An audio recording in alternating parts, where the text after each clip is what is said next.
Okay, well, why don't we get going? I'm Bill Maynard. I was lucky enough to be authorized by the Sax Romer Literary Estate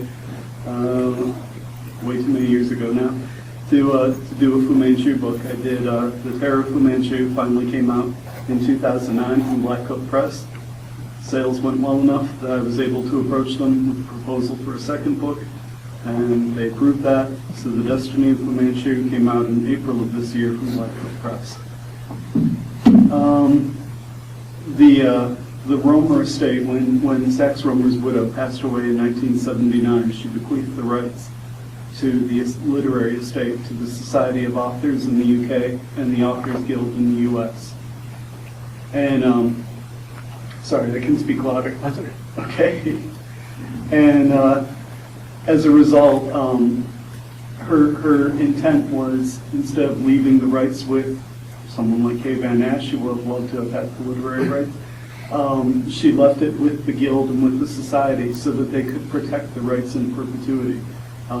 Specifically, the rights pull out that the characters have to be handled in a certain fashion, faithful to the original. So when I approached them with the idea of, I will slot this into the existing continuity of the original books. I'll make them as standalone books so that if you haven't read the originals, you can pick them up. But it'll be rewarding if you have read the originals, and hopefully, if you're unfamiliar with Romer, it will lead you back to the originals, which is the best thing a continuity author can do. So for The Terror of Fu Manchu was set right before the First World War. The Destiny of Fu Manchu is set right before the Second. Some of the fun we get to have there is that we have a small part for children in the first book, not necessarily for them to read, but the characters that are children who then appear in the second book as adults, since it's about 25 years later. The section I'm going to read from the book is exclusive to the hardcover edition. One of the things the publisher wanted for the hardcover was exclusive content, so they get bonus sort of standalone stories as epilogue. So this is called Intermezzo, and actually this one is set, as you'll see in the first line, it is set literally right after Romer's last novel, Emperor Fu Manchu, which was published in April of 1959, and he passed away in June, somewhat ironically of Asiatic flu. So this chapter is narrated first person by Sir Dennis Nayland Smith. It's in the form of a letter. My dear Petrie, this letter is being written on June 1st in the year of our Lord 1959. You will not recognize the script for the simple fact that the circumstances have forced me to dictate this letter rather than write it myself. You see, holding a pen steady between my fingers is more than one can manage at this time. I am in hospital in Burma, and I fear this is to be our last conversation, old friend. Matron has already addressed the envelope to you, and she assures me she will post the letter in the morning. What remains to be seen is whether I will live long enough to say all that needs to be said. McKay should have already made it back home by now, and if so, he's doubtless eagerly relating all that occurred on our mission behind the bamboo curtain.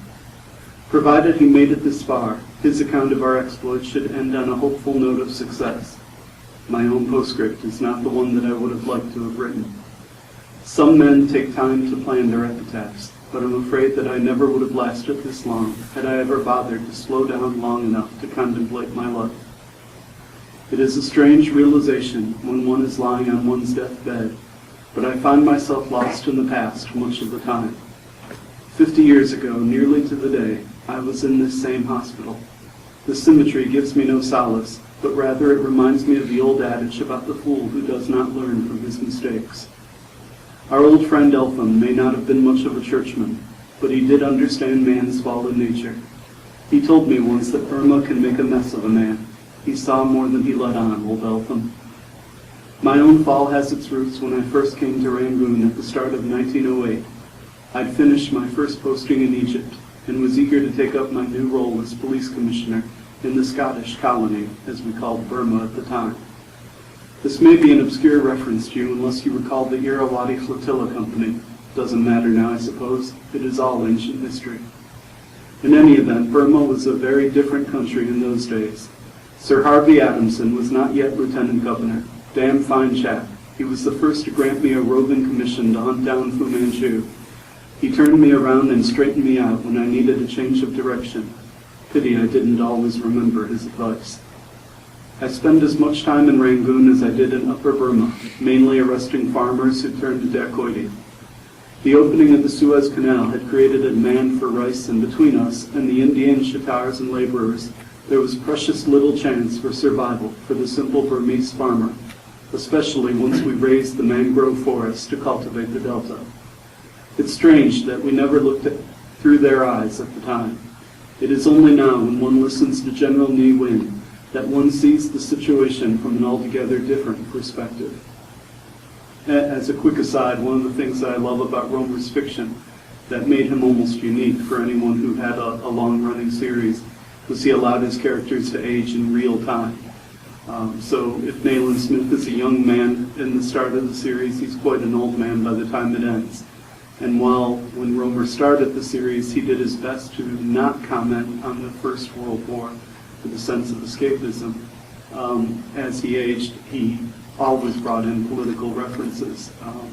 It just became something that he wanted to make Fu Manchu part of that world and use the character to comment on what was going on. So it's somewhat in keeping, as best as I could, to show that Nayland Smith's perspective as a colonial administrator, all those many years on, would have changed dramatically. When I wasn't rounding up dacoits and appearing in court to help mete out their sentence, I spent much of my time drinking. There really isn't much else to do in Burma, and I was certainly not alone in that respect. The saloon was one where one found colonial administrators. Partly it was because of that damnable heat. A man needs to slake his thirst in such a climate, and a sense of community in a foreign land is frightfully important. One finds certain behaviors acceptable in a colony that one would never condone at home. It is as if one is part of a different world, where the values have been rewritten.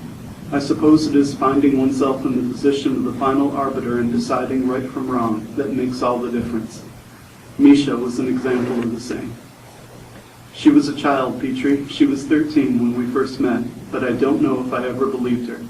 She was a child working in a bar entertaining colonial administrators and soldiers to earn as much money as she could to help support her family.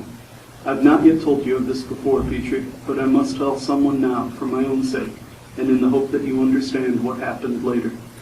I always felt guilty, Petrie, but I found any excuse I could to keep coming back to Rangoon. She was special. I truly loved her, old man, or at least I convinced myself I did at the time. I was always going to take her away and marry her, but a Burmese bride would have only hindered my career in those hungry days. So I always left telling myself that next time I would do the honorable thing and make an honest woman out of her. This went on for a few years, I'm ashamed to admit. Sins of the flesh are habit forming, Petrie, just as much as the opium that the farmers harvest here in Burma to sell alongside their rice. A few years later, I found she had a beau. I was jealous of him, Petrie. She wasn't always available now, as her lover managed to support her some of the time. You may recall once years ago in London, when I recognized a dacoit for a man that I had seen kill a fisherman in Rangoon. What I didn't tell you was that I had Misha's beau arrested for the murder of the fisherman. It was easy to justify my actions at the time. Most every man in Burma was guilty of something, and they looked enough alike that the courts were never too concerned about whether one had the right man this time or not. The guilty party were sure to get nicked sooner or later. Some months later, I came across the dacoit who had murdered the fisherman while on a case. I felt like someone had walked on my grave. It was the same night that I first glimpsed Dr. Fu Manchu. The dacoit recognized me as well. You might recall that as a consequence, I received a near-fatal wound to my forearm from a barb dipped in the venom of a hamadryad. I barely escaped death at Fu Manchu's hands that night and suffered greatly for my pains. You will recollect the scar on my left forearm that I wear to this day as a souvenir of that incident. I've always considered that I was paying for my sins against an innocent man that night. Perhaps I've been paying for it ever since.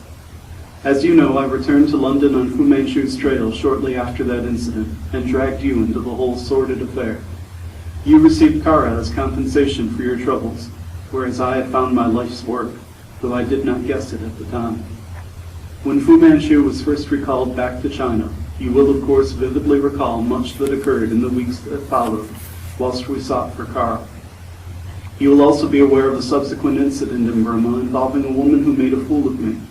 I was never willing to say much about the matter at the time, but I'm afraid I must do so now after all these years.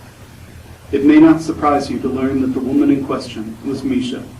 It took a bit of doing, but I hunted her down and found where she was working. It was another bar. She was no longer a child.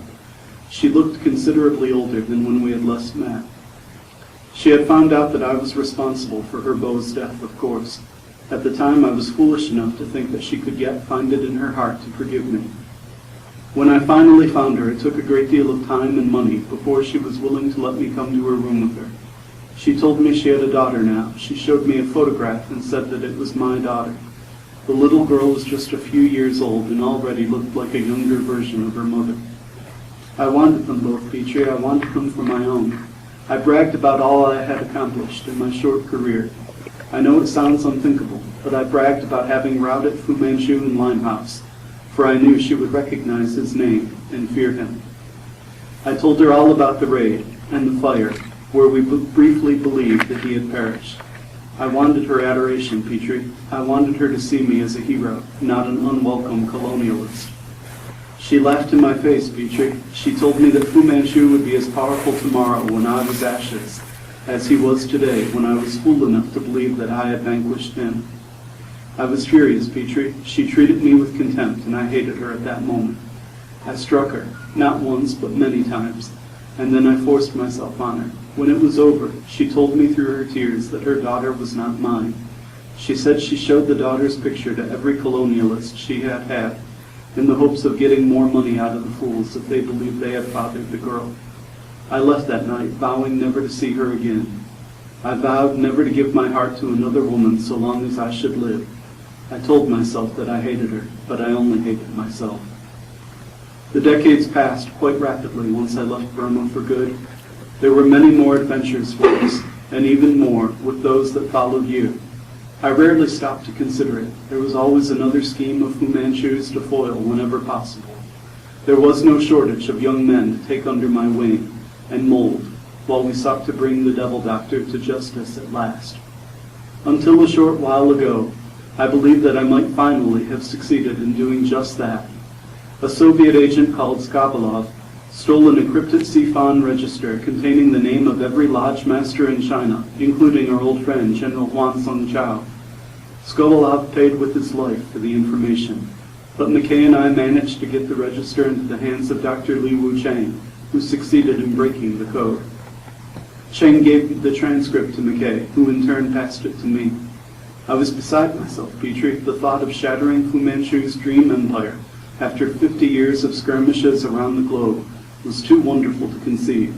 I sent McKay off with the girl who had aided us while I made my way here to Burma, where I was to meet one of the anti-fascists who were courageously combating the communists encroaching upon the border. The register that I held would be the weapon that would deal the fatal blow to both the communists and the CFON. What is more, I would enjoy the tremendous satisfaction of knowing that I had allowed a fellow Oriental to deliver the killing blow. We were to meet at a saloon. I arrived early and had already finished several pints before she finally appeared. I thought I was dreaming, Petrie. It was her. The agent was the very image of Misha. My mind raced as I wondered if this could be her daughter, though it was certainly unlikely, for the girl before me was far too young. It was as if she was haunting me, Petrie. There she stood, as young and beautiful as when I had last seen her over 45 years before. She placed a hand over my glass and told me in a hushed voice not to take another sip. She took me upstairs and assured me that the CFON were on to me, and that I had to fear an assassination attempt now more than ever before. She removed a small black kit from her purse and withdrew a needle. She told me I would have to take every precaution, including the possibility that my drink had been drugged or poisoned. I happily complied and stared at her as she administered the injection. She was so perfect, Petrie. She was my Misha, just as I had known her in every way. She asked to see the register, and I passed it to her. She took the time to verify its contents and then closed it up and placed it in her bag. She informed me that Li Wu-Chang had been captured and executed for his treason. That was when the penny dropped, Petrie. for I knew that there was no reason for her to know of his identity. I began to feel my head spin as I confronted her. I felt as if I'd suddenly grown deathly ill. I felt weaker than I had ever recalled feeling before. I realized she had not injected me with the antidote to any poison. I asked her what she had drugged me with as I fought to remain upright. She stood there and laughed, and told me that it was Asiatic flu, a dosage powerful enough to kill a strong man in a matter of days. I am old and feeble, Petrie. I will not beat the odds this time. How appropriate for the man who spent so many years combating the yellow peril, she said. I tried to reach for my pistol, but she disarmed me with ease and pushed me to the floor. The last words she said to me before leaving the room were, "Fu Manchu wins." Oh, Petrie, forgive me. After all these years, I was still a fool. Fu Manchu wins, Petrie. Fu Manchu wins. Editor's note, Sir Dennis Nayland Smith's letter ends rather abruptly at this point. Mrs. Florence Ryerson's estate was kind enough to share the letter with me, including the torn envelope postmarked from Burma. It is believed to be the final entry in the Petrie files concerning the sea found.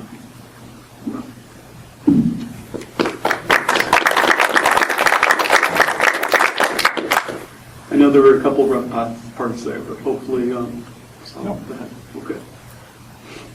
I go through the same thing with mine. Does anyone have any questions? What made you decide, because I had a friend who's read the book, and he was curious as to why you decided to have Nayland Smith in the epilogue act the way he does. Because he says through most of the book you try to make sure that you take out some of the prejudice. Sure. That's usually associated with the earlier Manchu books. And so he kind of felt like there in the epilogue you sort of went back to that, yes. But yeah. That was a deliberate decision. I never think of Smith as prejudiced so much as jingoistic. He was a man of his times and had the colonial attitudes. I think as Romer wrote the character very often, there was a deliberate amount of irony there because those views weren't necessarily his. In certain cases, we know for certain because of things he wrote in Pipe Dreams, which formed the basis for Master of Villainy, the biography of Romer that his widow completed after his death. In doing that, I wanted to take very much the idea of a man who's dying on his deathbed, goes back in time to really look over his life and look over, for Nayland Smith, his life would have to be Fu Manchu. And one of the things numerous commentators have always gone with is the fact that Nayland Smith is never romantically involved with anyone. There's a line in one of the books, Fu Manchu talks to him about how they both sublimated their desire for their mutual pursuits. And he sees it as something they share. One of the things that I looked to was in the second Romer book, U.S. titled The Return of Dr. Fu Manchu. Nayland Smith makes reference he has a number of misogynistic attitudes and is rather callous about Petrie giving his heart to Carl. And one of the things that's said in the very first chapter, Reverend Eltham is visiting Petrie, and he asks him, so what's become of Nayland Smith? And he says, well, as I understand it, there was some sort of affair. It seems to have soured him on women, and that's all I could get out of him. So I thought, well, that gave us our opportunity to really sort of paint a picture. And I drew on a friend from outside this world, from my day job, who had a military background and had a similar sort of experience, literally in that part of the world, and feeling that the morals were different there because you were an outsider there. And everything that mattered was that sense of camaraderie as part of the military.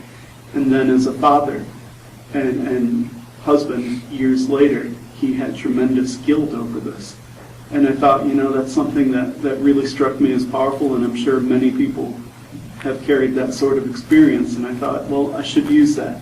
It's something that I could easily see being part of what drives Nayland Smith and why he never went down a more conventional path.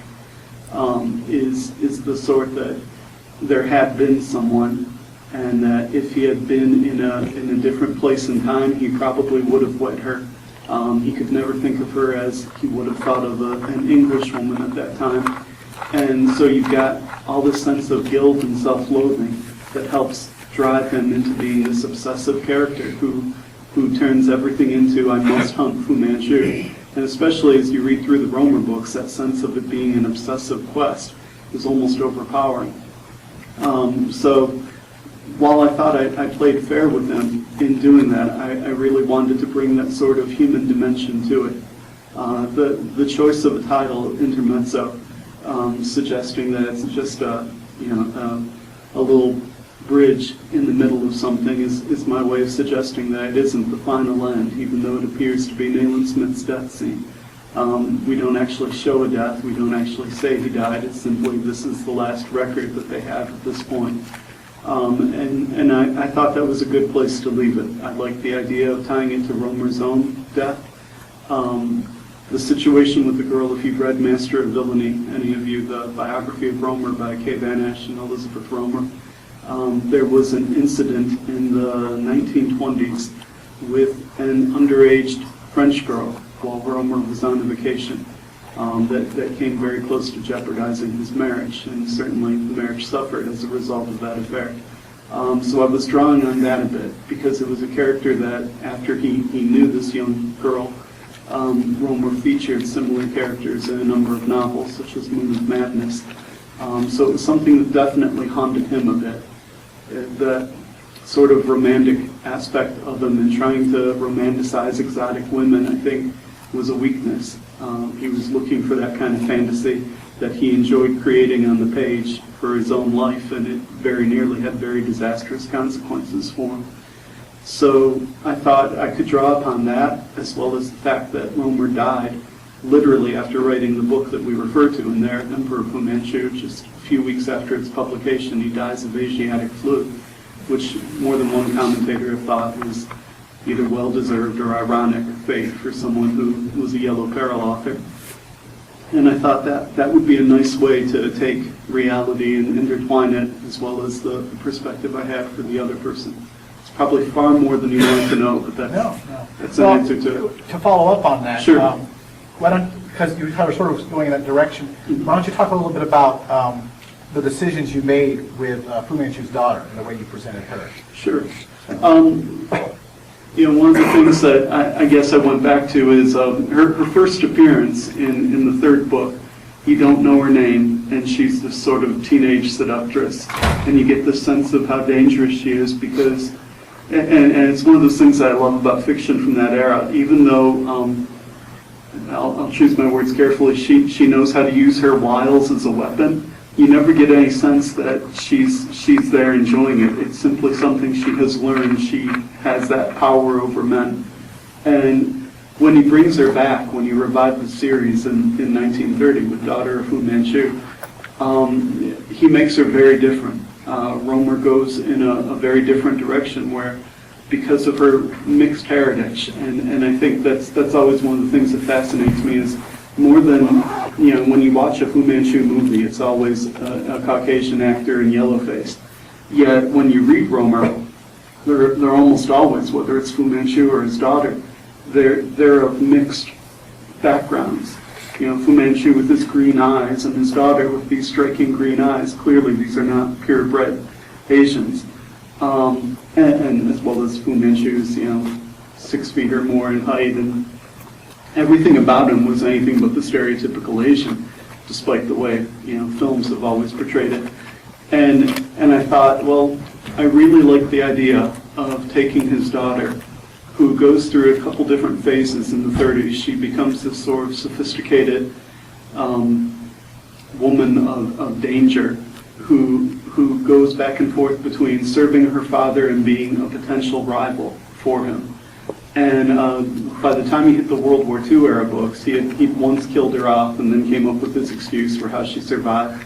And does it by saying, well, her memory was wiped. And then he gets to a book where he simply doesn't explain how her memory was restored, which may have been a slip, or maybe he just thought it wasn't important.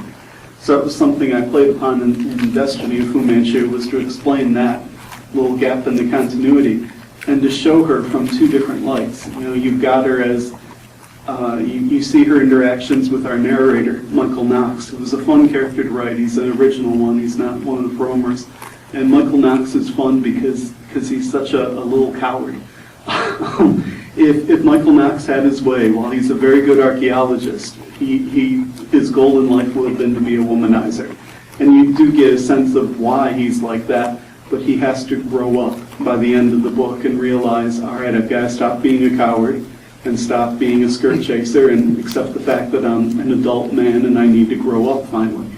And part of the fun of the book is having a character like that narrated who goes through these death-defying situations and always responds in the wrong way possible. You know, he doesn't want to cooperate with the authorities. He thinks he'll just be able to run away from any real danger, as he's run from everything in his life. So you've got her interaction with this character in the guise of Helga Grauman, which is a bit of an in-joke reference. The name Maria Braun, who was Harry Alan Towers' wife for many years. Harry Alan Towers produced the Christopher Lee Fu Manchu movies of the 60s. Maria Braun's real name is very close to Helga Grauman. I changed the spelling a little bit differently. I asked Maria's permission. She was flattered that I wanted to do that. And I thought, well, that would be good. Make her the daughter of Fu Manchu type character. And then you see the interaction with this other character who's heading up the CFON at the time. And it's great fun because the reader, through the eyes of Michael Knox as an observer, hears what she says, but understands what's really going on. She pretends to be this devoted lover to this man who's running the CFON, yet she tortures him verbally and intellectually at every given second. She's playing psychological games with him, very cruel ones, but ones that obviously give her some degree of pleasure because, of course, she's advancing as far as she can as a woman at that time in that culture. You know, in a culture that's not even European, which wasn't to say it was great fun being a woman in Europe at that time, but certainly tougher there. And she advances her way up the ladder, so to speak, by using these men.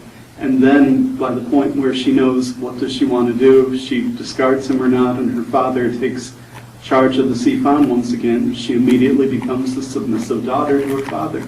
And it's great fun going through the book, and the reader has a perspective that the characters don't, that she's this interesting character who she just looks at every situation and thinks, how can she make this work to her advantage? And so it's great fun writing for Follow Sui in that sense, or Coriani as she was known at that time as well. Any other questions? Well, you've had 2 novels now in the series. Do you have any plans for a third? There's a proposal with the estate right now for a 3rd book. And we'll see where that goes. Right now I had a bit of feedback, but you know where it goes, I know one part of the estate likes it and is enthusiastic, and we'll see how everyone feels. There's also the Titan Books reprints. Steve Zaffel's doing this beautiful job with this Titan series that looked just like the Penguin Centennial Ian Fleming covers from a couple years ago. And hopefully those will continue to do well for Titan, and as long as they don't view it as a conflict with either Titan or any of the other projects, hopefully they'll approve the 3rd book in a few months. Can you give us a hint as to where that's going to fit in the overall chronology? If the proposal is accepted, it would slot in between Trail of Fu Manchu and President Fu Manchu. Yes, sir. Yeah, I was when I was flipping through. I haven't read the books yet, but I noticed that you had Gaston Max. Yeah, in Terror. And I was wondering if for like future volumes, are there more Easter eggs? Are there more other Sax Romer characters from other books that will make appearances? Like I would love Sumeru to show up again. Well, there's actually in Terror of Fu Manchu, there's a reference to Sumeru. There's a character who it appears is Sumeru. If you know the Sumeru books and you know her background with having been married to the Marquis of Sumeru, who's passed on, the character of Ursula Trelawney in Terror of Fu Manchu, who rather resembles the description of Sumeru, at the end of the book Fu Manchu is handing her over to an associate of his from the Sifan, the Marquis of Simaru, who he believes will tame her. And so that was kind of fun to do. Yeah, it was great fun to use Gaston Max and to show him in sort of a different light. You know, Romer really piled on the French phrases, and my editor and publisher, Jean-Marc Leffissier, being a true Frenchman, took some of, you know, I don't speak French certainly very well, so I took whatever phrases Romer used and put them in appropriate places, that this is the way this character talked. And Jean-Marc looked at them and said, well, a Frenchman wouldn't say that phrase, so he changed some of them around and made it a little more authentic. One of the fun questions I had in the second book, the narrator who I mentioned before, Michael Knox, I had a Romer fan write to me and say, is this character meant to be any relation to Malcolm Knox from the Paul Harley detective stories of Romer's?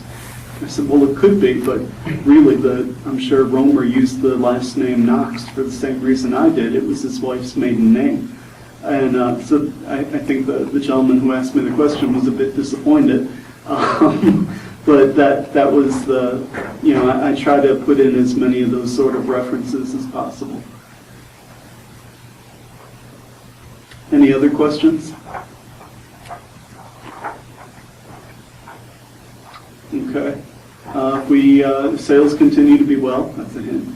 If sales continue to go well and we get to do a third book, setting will be very different. It'll tie in a bit with the background that you've just had to Nayland Smith in the excerpt from the hardcover of Destiny that I read, in that the book begins with a native girl in South America who finds an Englishman washed ashore on a beach.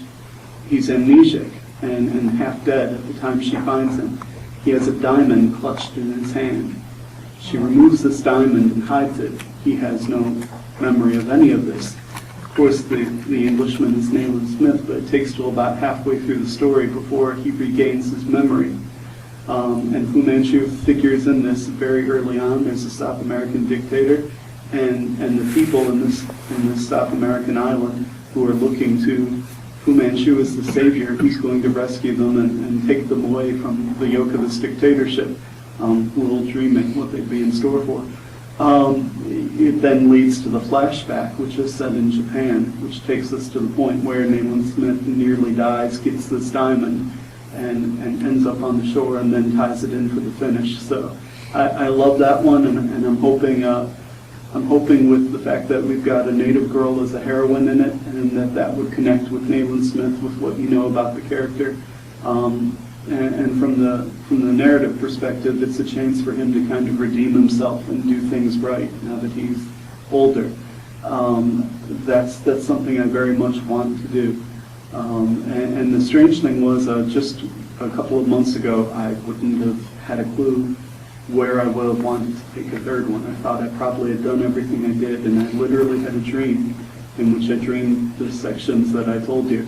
And I woke up with this, and I told my wife right away, and I took a shower and had breakfast, and it was still just as clear. So I thought, okay, I think I need to write this down. So we put that forth, and hopefully the Triumph of Fu Manchu, which is the title we're going with, will become a reality. Gene Christie's with us. Hi, Gene. I haven't seen you today. I haven't seen you either. I've been around the room, but can't find you. Gene is one of the world's foremost Romer aficionados, and I would call him a scholar. He'd probably hate that title, but he's well deserving of it. What's your spot? Gene is to thank for the wonderful stuff from Black Dog that has come our way. If any of you see my columns for Black Gate Press, I spotlighted the Black Dog collections along with what Matt Mooring has done and Wayne Scott Eckert at Altus. We're certainly in a wonderful time in that we're having treasures like these turn up. You know, the things that Gene is unearthing for Tom and what Lynn and Matt have done are just phenomenal. And when you consider that, 3 years ago, none of this stuff was even on anyone's imagination. We'd get these rare Romer titles that had never been collected in book form before.